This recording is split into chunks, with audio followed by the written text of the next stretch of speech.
Un autre gaz est beaucoup plus dangereux pendant cette période hivernale. Il s'agit du monoxyde de carbone. Un couple de septuagénaires a été retrouvé sans vie dans son logement de Ris-Orangis hier matin. Il faut dire que ce gaz est invisible, inodore. La plupart des accidents sont dus à un mauvais entretien des chaudières, une négligence qui peut vous coûter la vie. Reportage dans la région de Lyon, Benoît Gadret, Jean-Claude Martin.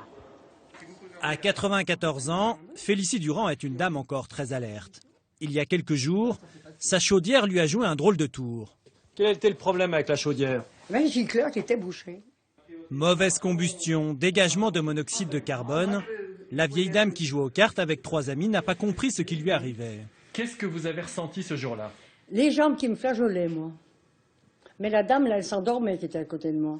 Ça aurait pu mal se terminer en fait. Ben ça c'est sûr. On allait s'endormir tous là sans s'en apercevoir.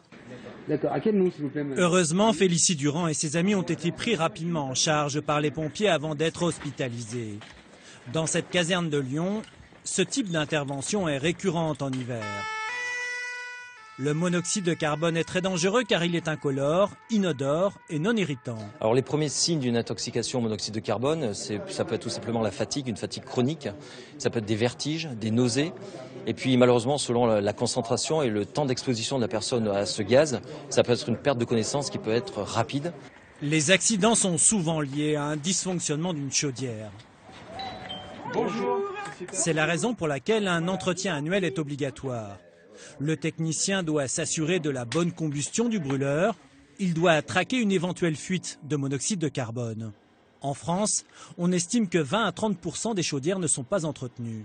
Nous arrivons des fois sur des chaudières qui n'ont pas été entretenues depuis 2-3 ans, avec donc des chaudières en mauvais état, et puis des ventilations aussi dans le logement qui sont obturées. Chaque année, 3000 personnes sont intoxiquées, une centaine de victimes décèdent.